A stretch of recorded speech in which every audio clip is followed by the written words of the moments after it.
Bismillahirrahmanirrahim. Assalamualaikum warahmatullahi wabarakatuh. Waalaikumsalam warahmatullahi wabarakatuh.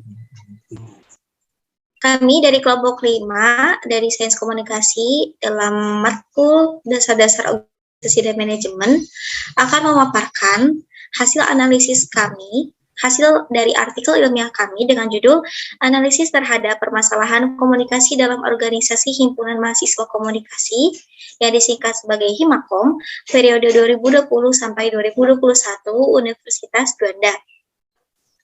Selanjutnya,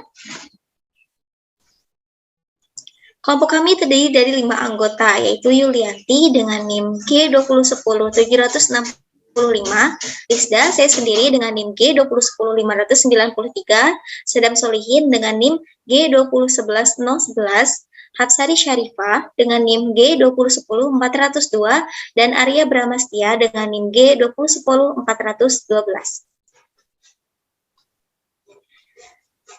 Nah, pertama-tama saya akan menjelaskan mengenai alasan mengapa kami mengambil judul ini sebagai artikel dari ilmiah kami. Komunikasi. Komunikasi adalah kunci dari setiap hubungan. Dan komunikasi ini ada dalam setiap ranah kehidupan bermasyarakat atau berhubungan manusia dengan manusia lainnya, baik organisasi, baik di lingkup massa misalnya. Nah, komunikasi ini permasalahan-permasalahannya cukup klasik, tetapi kompleks. Makanya kami mengambil komunikasi sebagai objek dari analisis kami. Baik, langsung saja ke pemateri pertama atau pemaparan pertama yang akan dibawakan oleh Arya. Kepadanya saya persilakan. Sebelumnya terima kasih untuk moderator. Menurut Gilbert 1986, komunikasi organisasi adalah sebuah proses penciptaan serta saling menukar pesan dalam suatu jaringan hubungan yang bergantung oleh satu sama lain untuk mengatasi lingkungan yang tak pasti atau lingkungan yang berubah-ubah.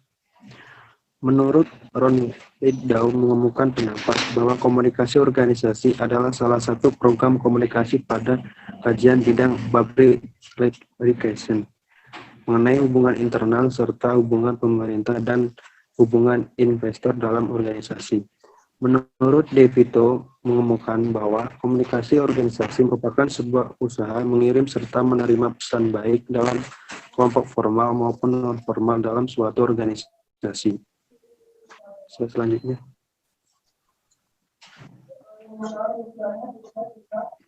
Biasanya komunikasi organisasi ini melibatkan manusia sebagai subjek yang terlibat dalam proses menerima, menafsirkan, dan bertindak atas informasi. Komunikasi organisasi bisa disebut juga sebagai pengirim dan penerima berbagai pesan organisasi dalam kelompok formal maupun informal pada suatu organisasi. Dan adapun perilaku organisasi berkaitan dengan bagaimana dan mengapa orang-orang bertindak, berpikir, dan merasa dalam suatu peraturan organisasi, dan untuk dapat lebih memahami komunikasi organisasi.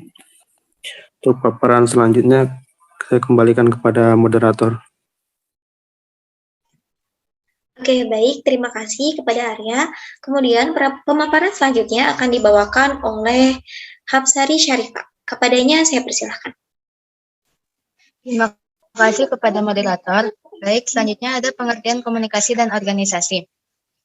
Komunikasi itu berasal dari bahasa Latin yaitu communication, yang artinya itu pemberitahuan,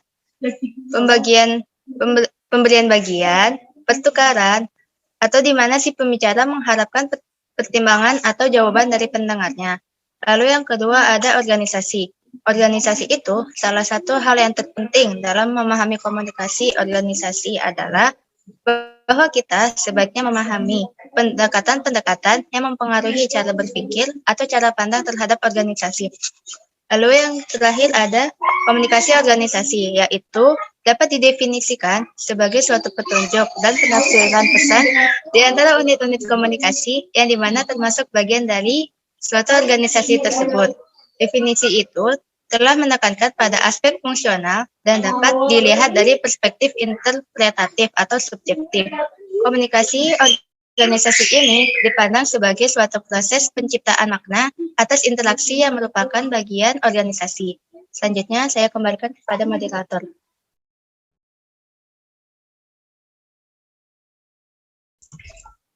Baik, terima kasih kepada Haptari. Selanjutnya, pemaparan hasil, pembahasan, juga metode akan dipaparkan oleh Yulianti. Kepadanya saya persilakan. Baik, terima kasih kepada moderator. Metode yang kami gunakan dalam penelitian ini adalah metode kualitatif. Kualitatif merupakan sebuah metode penelitian yang bersifat deskriptif. Proses pengambilan data yang kami gunakan yaitu data primer dan juga data sekunder. Data primer yang kami ambil yaitu langsung melakukan wawancara kepada Wakil Himakom periode 2020 sampai 2021. Dan data primer yang kami gunakan yaitu yang diperoleh melalui studi literatur berupa jurnal ataupun karya ilmiah yang berada di internet.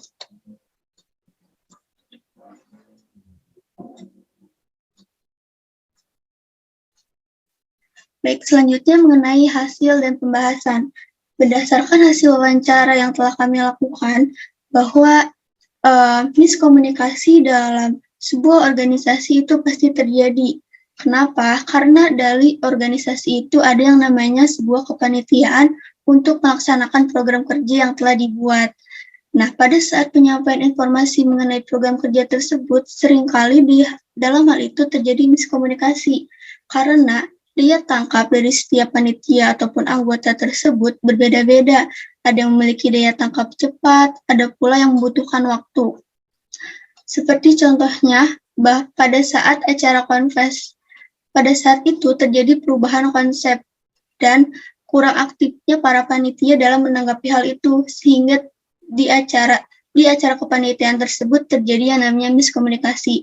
Akan tetapi, acara tersebut tetap berjalan walaupun tidak optimal. Cara mengatasi permasalahan tersebut, Nisa selaku narasumber dari yang kami wawancarai, ia mengatakan bahwa kuncinya berada pada ketua dan wakil itu sendiri.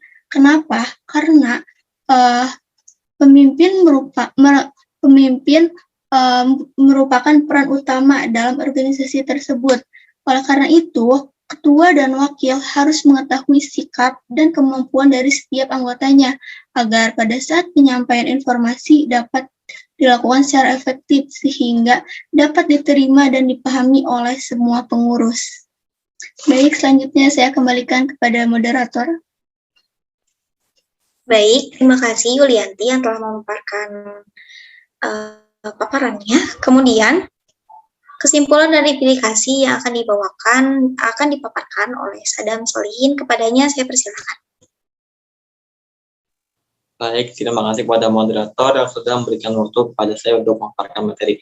Baik, di sini saya akan memaparkan materi terkait kesimpulan dan implikasi. Kesimpulan daripada kajian yang kami angkat pada siang ini itu bahwa efektivitas organisasi sangat didukung oleh komunikasi yang baik dalam seluruh elemen organisasi. Pemimpin organisasi diharapkan mampu memahami, kemudian merangkul, dan juga membimbing anggotanya untuk keberlangsungan organisasi, baik dari setiap programnya maupun tujuan dari organisasi tersebut. Dan tentu anggota pun perlu tanggap dan aktif dengan segala hal dan urusan dalam organisasi. Komunikasi yang baik dapat dicapai karena menyeluruh arah dan berkesinambungan. Jadi komunikasi yang dilakukan dalam organisasi itu sangat penting sekali agar apa? Agar setiap program yang dijalankan, setiap event yang dijalankan itu akan memiliki output yang bisa hasilnya lebih baik. Kemudian ada implikasi. Implikasi analisis daripada kajian ini yaitu untuk mengetahui lebih jauh mengenai masalah komunikasi dalam organisasi, khususnya dalam organisasi Himakom periode 2020 sampai 2021. Yang nantinya bisa dijadikan sebagai bahan evaluasi, bahan untuk perbaikan, serta pembelajaran untuk insan-insan ke depannya. Jadi setiap permasalahan yang ada di organisasi sebelumnya jadikan bahan evaluasi. Kemudian agar kelak di kemudian hari organisasi akan berjalan lebih lancar dengan meminimalisir kesalahan-kesalahan yang ada. Mungkin hanya itu yang saya sampaikan. Selebihnya saya kembalikan kepada moderator. Baik, terima kasih kepada Salam Solihin. Selanjutnya kesimpulan akhir akan dipaparkan oleh Yulianti. Kepadanya saya persilakan. Ya baik, jadi kesimpulan akhirnya adalah bahwa miskomunikasi dalam suatu organisasi itu pasti terjadi karena dari setiap orang ataupun dari kepanitiaan yang berada dalam organisasi tersebut memiliki daya pikir, daya tangkap yang berbeda-beda. Ada yang cepat tanggap dan ada pula yang membutuhkan waktu. Untuk itu, seorang pemimpin memiliki peran penting dalam mengatasi hal tersebut. Hal yang dapat dilakukan bisa dengan cara memahami akan sikap dan kemampuan dari para anggotanya agar pada saat penyampaian informasi dapat dilakukan secara efektif dan dari program kerja yang telah dibuat dapat dilaksanakan secara maksimal demi tujuan dari didirikannya organisasi tersebut. Baik, selanjutnya saya kembalikan kepada moderator. Baik, terima kasih. Terima kasih kepada seluruh teman-teman yang telah memaparkan materinya. Terus kami tutup, kami mengucapkan terima kasih, dan kami tutup bila ada kekurangan, mohon maaf bila ada kekurangan dalam kata, juga penyampaian, ataupun kesalahan dan kekeliruan yang kami lakukan. Sekian, terima kasih, semoga bermanfaat. Wassalamualaikum warahmatullahi wabarakatuh. Waalaikumsalam warahmatullahi wabarakatuh. Wabarakatuh.